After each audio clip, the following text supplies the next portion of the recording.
Hey everyone, Mike the Scrapping Guy from scrappingguy.com here again.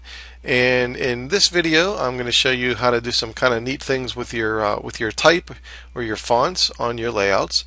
And this particular layout, I'm going to show you how to do. I'm trying to get a look of kind of a graffiti painted wall here. And the font that I use, it's called Keep On Truckin', which was a font that I downloaded from the I guess it's called the font. Let's see, here we go, dafont.com, dafont.com, and you can see how they have different kind of categories of your fonts. And what I did is I went over to, there's one called Groovy, and show you all the different kind of groovy fonts they have here. It looks like from the 70s, and I believe the one that I chose was on the second page. And we scroll down here. And there it is. Keep on trucking. Kind of remember that. I think the Rolling Stones used that on one of their albums. But anyway, you can use any kind of font depending on the type of layout that you're going to be working on. They actually do have some graffiti fonts over here, and I've used those on occasion also.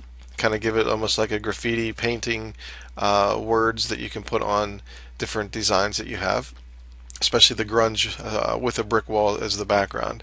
So anyway, I used the Keep On Trucking one. I already downloaded it and I already installed it. To download and install, it's quite simple. Just click on the download button, unzip it, and take that font and paste it in your Windows/fonts folder, and it should be available for you to use. The other thing I did too, just doing a little bit of research, wasn't sure. I'm not a graffiti artist by all means. So what I did is I went over to Google, and I went up here and clicked on images, and I wanted to see what other people were doing with graffiti. So I just typed in graffiti walls, and it brought up a load. In fact, there's over 1 million different pictures of graffiti art that's on here, and it looks like there's probably some rules involved with graffiti art. I'm not sure. All of it's pretty cool, but there's nothing. It almost looks like the sky's the limit. I mean, you can pretty much do anything that you want with your design if you're doing any kind of graffiti or kind of a grunge thing with some graffiti art on the background. So anyway, I just was kind of doing a little bit of looking, see if there was any particular design that I liked with the colors and things like that. And that's another thing to take into consideration are the colors that you're working with. So what I'm working with is a wedding picture, and didn't want any kind of super bright, multicolored, circus kind of colors going on there. I kind of want to keep it kind of laid back a little bit with the design and being a wedding, and I went from here. So let me go ahead and I'm going to show you how I designed this. It's pretty amazing how easy it is by simply using the selection tool and nothing else. So let's go ahead and I'm going to go ahead and get rid of this layer, hit delete, and we're going to start from scratch here. So the first thing I'm going to do is going to click on, make sure my text tool is selected. Click on here. I already have my Keep On Trucking font loaded up, so I'm going to type in their names here. Ashley. And what I'm going to do is I'm going to actually break it up into three different words rather than having it all the same. Make that a little bit bigger. And let me slide that over. Back to my font again. Get the ampersand sign here. Gonna move that up there. And the groom's name, Ryan. Whoop.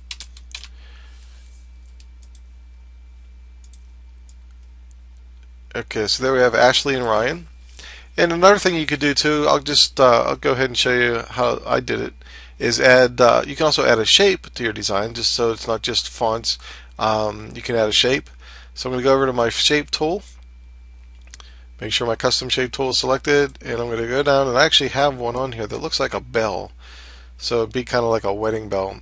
Yeah, I might have more shapes here installed than you have, and once again, I believe in a previous video I did show how to download and install shapes. It's pretty easy. There's a ton of them out there. So let me see if I can find the bell shape that I have here as they're loading up. Oh, there we go. Okay, so we have our bell shape, and I'm going to hold the shift key down and just kind of draw a bell right here. Maybe make it around that size. And I'm going to go ahead and I'm going to put it up to the top right hand side up here. And I'm going to go over to my layer of that bell, and I'm going to right click and hit simplify layer, and that'll change it into a normal graphic that I can work with. And last thing I want to do is I forgot to add the date of their wedding. So let's go ahead and add that. It was July 2nd, whoops, 2011. Now that isn't, I don't want that to be as large as their name, so I'm going to go and I'm going to drop that down to a smaller size. Another quick tip, what you can do for your sizing is you can actually click up on the font size box there, and just hit the arrow key going down to make it smaller. Use your arrow key on your keyboard to go up to make it larger.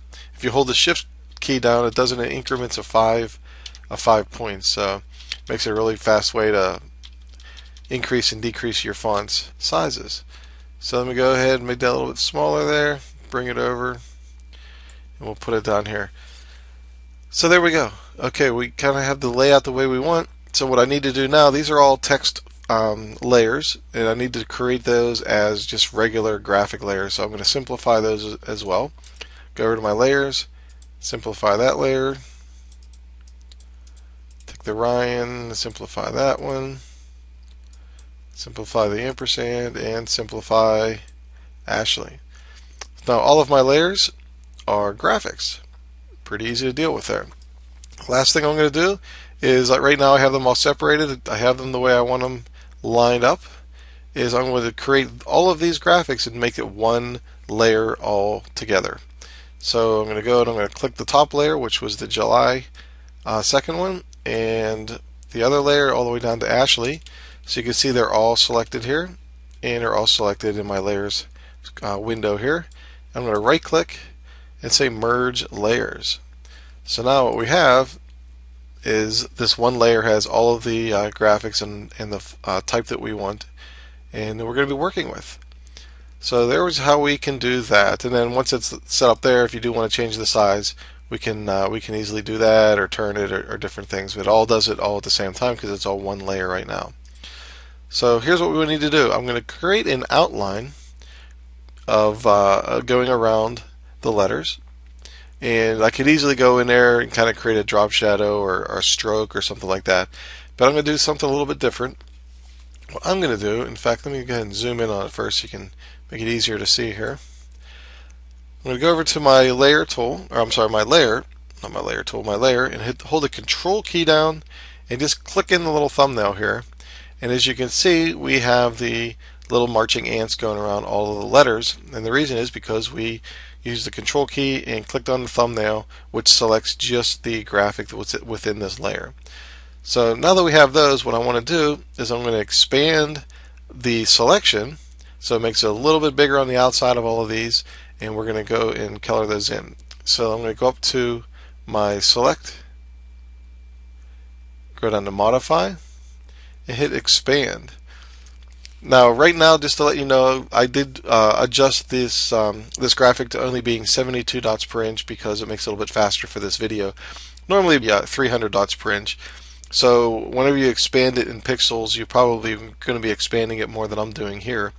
But like I said, I wanted to be a little bit faster. Sometimes this computer is a little slow when I'm doing the full resolution that I'm working on. So anyway, that's the little thing. So whenever I say 10 pixels, you might have to do 20 or 30 on your design.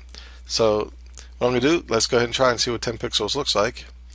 As we can see now, all of the marching ants expanded out 10 pixels from our design. And to be honest, I think that's a little bit too big. So let me go hit Control Z to bring it back to where it was. Go back to Select, Modify, Expand again, and let's try 5 pixels. See how that works out. Actually, that's not too bad. As we can see, we're actually going out 5 pixels from our design. Let me go back here. Zoom back in a little more. There we go. Okay, so now I have marching ants going outside there, but they're on the same layer, and what I need to do is put them on a different layer. So what I'm going to do is I'm going to just go ahead and create a new layer, and I'm going to bring it, put it down below the actual words that we have here, and I'm going to go over to my color swatches, make sure black is selected, click the paintbrush, or I'm sorry, the paint bucket tool, and I'm just going to go ahead and I'm going to click the inside these marching ants, and you can see it actually fills in the black, which is a little bit bigger, so it kind of puts a black outline going around all of these letters because we expanded them outside the graphic.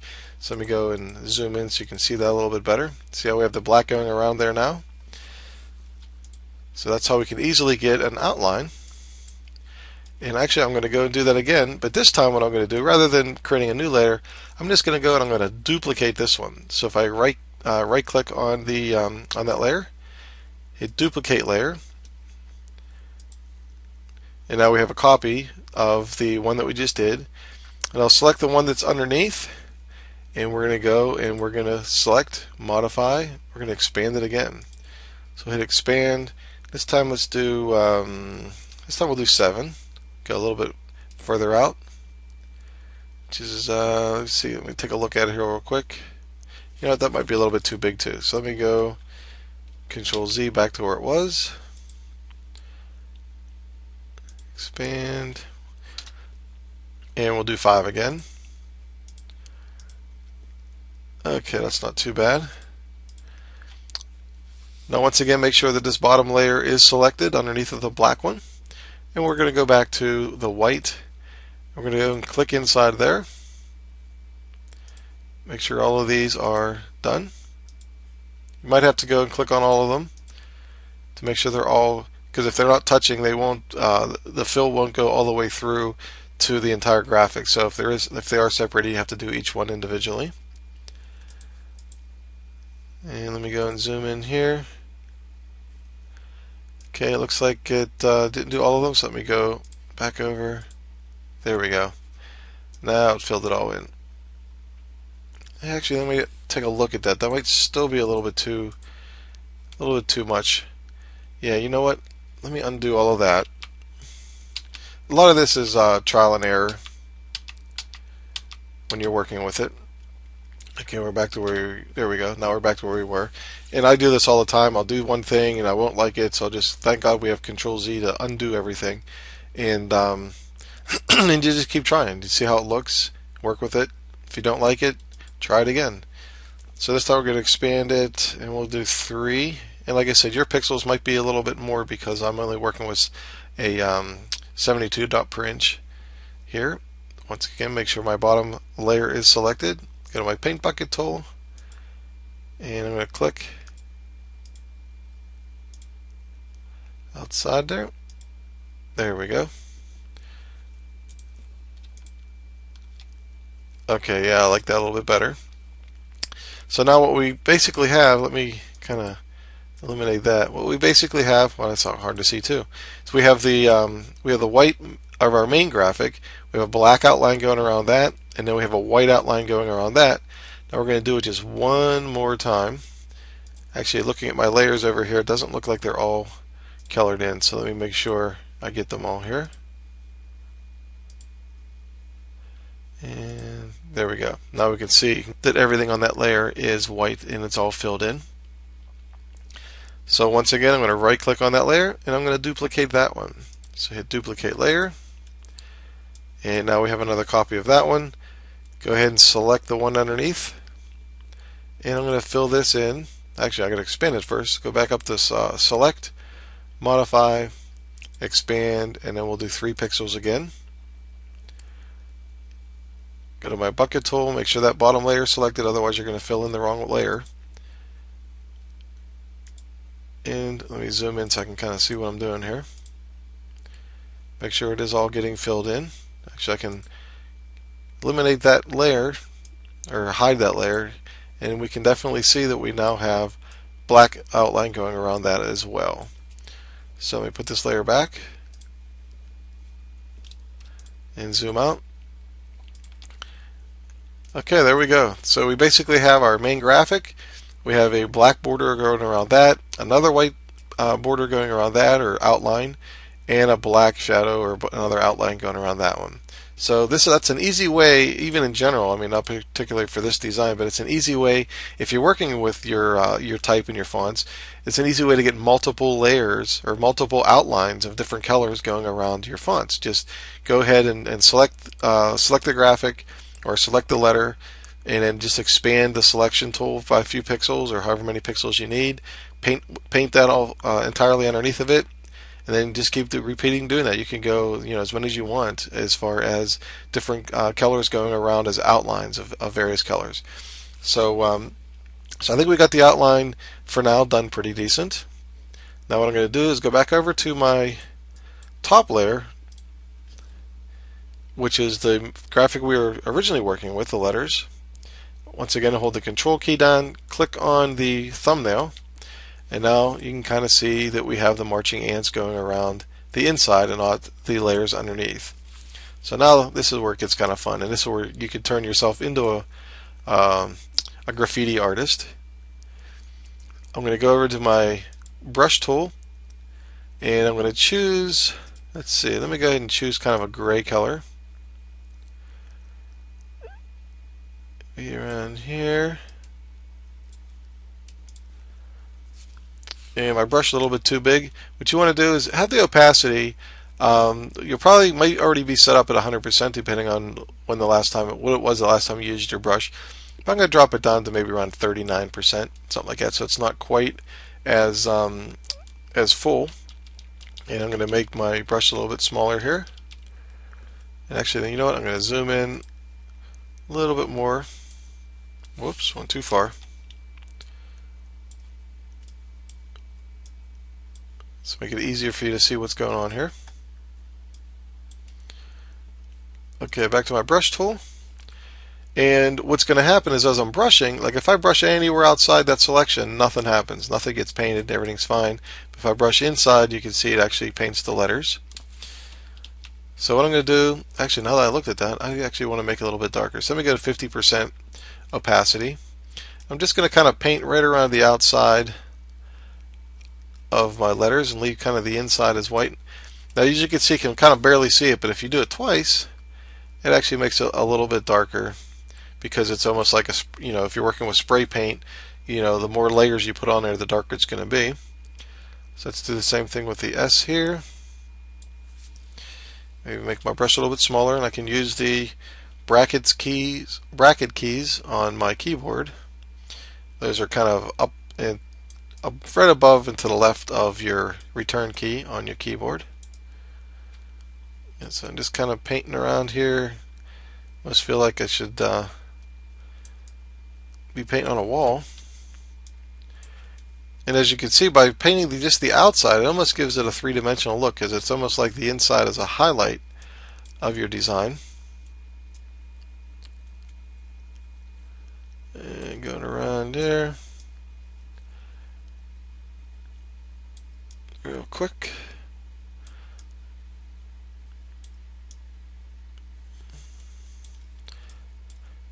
And this is pretty small, so I'm just going to kind of go right across the bottom and maybe right across the top there. Okay, so let me go ahead and zoom out and see how it looks so far. That looks pretty decent. So what I'm going to do is I'm going to take the opacity, I'm going to keep it the same color. I'm going to take the opacity and make it a little bit darker, or a little bit not darker, a little bit have more flow going through. Actually, maybe I'll take up to 100% since that's kind of a light gray. Maybe go around kind of like the edge of that, so we still leave a little bit of the light. So make my brush a little bit smaller.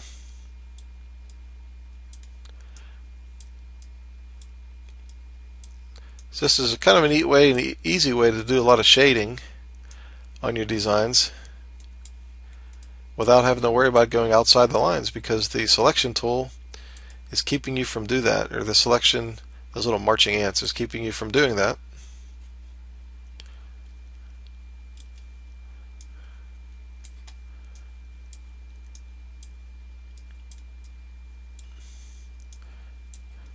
And obviously you can do different colors. Like I said, if you look at the, if you go to Google Images and just see what other people are doing with their graffiti designs, You can kind of mimic what they're doing. Alright, that looks pretty good. Now I'm going to choose a little bit of a lighter color, something that kind of matches my design in here. So let me go to my little eyedropper.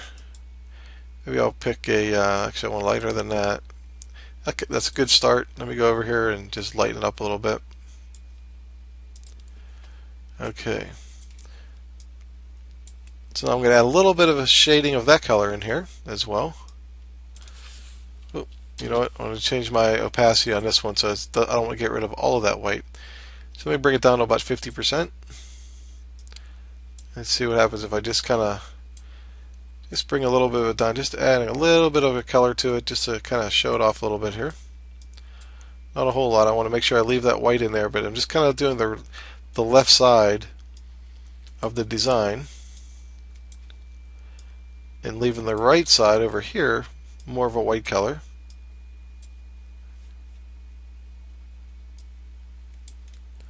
So that's just a hint of color from that photograph to kind of make everything work.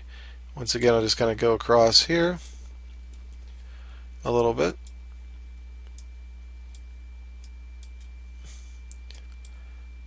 And you can touch it up, change things around if you need to.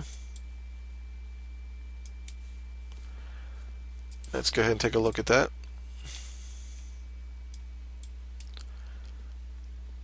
Actually, I'm going to hit Control D to deselect to get rid of those marching ants so I have a little bit better of a look at it. Actually, that looks kind of good. Let's do this. Control Z to put those marching ants back. And let me choose another color that's more of in the gold kind of range. And we're going to add that one as well. We go and zoom in. Whoops, go to my brush tool. Let's add that color kind of in the middle here. Actually, what I'm going to do, let me Control Z those back out. Let me go and make the opacity a little bit bigger on that color, or a little bit larger, 65% instead. Just to add a hint of that yellow tan kind of coming through as well.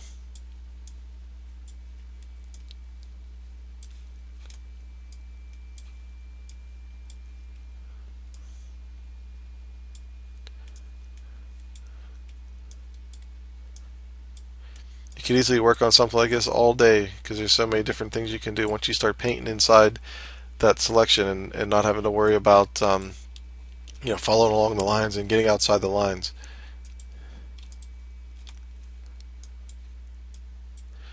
Okay, that looks pretty good. That looks pretty good. So let me go ahead. I'm going to hit Control D to get rid of that. And if we look at the entire design, normally with most layouts, you kind of want like one focal point, and I really want the focal point to be this photograph instead. Right now, this is pretty bright, it's pretty outstanding, and my eye is immediately drawn to that rather than to the photograph. So what I'm going to do is I'm going to go over to my opacity. Oh, I'm sorry. Before I do that, I want to make this one layer again. So because we have all of these on different size, different layers, the shadows and the outlines and things, I want to make it just one. So make sure that top one is selected. Go down, hold the Shift key down, left click to choose all the layers, right click and go merge layers. Okay, so now those are all one layer instead of all individual. Now I can bring the opacity down a little bit just to take off a little bit of that brightness that it had. Plus it'll show that brick coming through a little bit as well. And I think what I'm going to do is make it stand out maybe just a tad.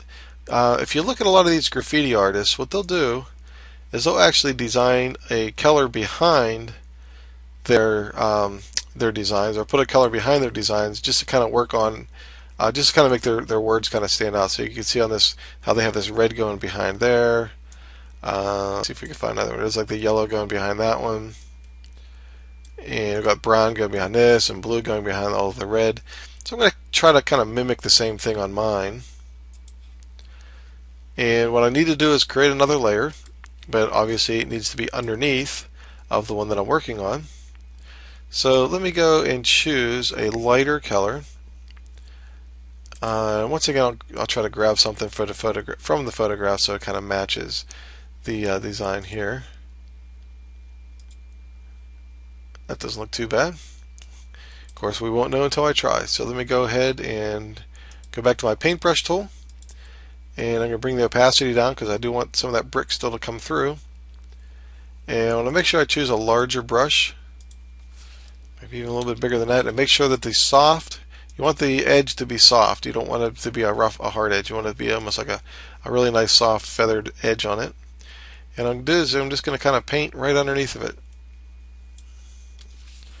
Let me go back and see how that looks. Like I said, I never know until I look at it whether I like it or not. I don't like that. So let me go and try it again here. If I just kind of go across like this. Let me do it one more time. Like I said, you can always go back and change it if you need to. That's pretty good. And actually, I'm going to bring the opacity of that down a little bit as well so it doesn't really stand out. But it does make it look like somebody was painting behind to give themselves a canvas to work on their graffiti. And I think what I'm going to do is one more thing. I'm going to go ahead and add another layer. And I'm going to choose, whoops, click the wrong button there. Okay, I'm going to choose black. And I'm going to kind of do the same thing, but more around the letters here.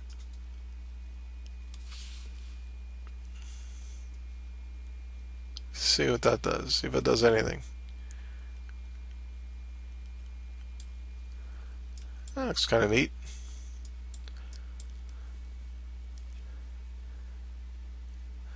Alright, there we go. That looks good for now. So what I'm going to do, one last thing I'm going to do here, and like I said, you can mess around with this all day to really get it to look exactly the way you like. But I'm going to add a filter to my main layer with the letters and everything to really make it look like it was painted on the brick. So I'm going to go up to my filters. I'm going to come down and I'm going to choose texture, then craquelure. I assume that's how you pronounce it. I'm not real positive, but that's how I'm going to pronounce it. And we can see here it's kind of putting little cracks and things in there in our type. And you can go over here and you can change the different characteristics of this filter, changing the depth and the brightness and the spacing of the cracks.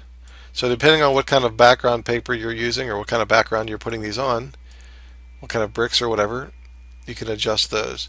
I don't want it to be too crazy, so just go over there and see how it looks. We go and zoom in. That's pretty good. And once again, I'm gonna bring the opacity down just a little bit more, so it looks like it was spray painted on there.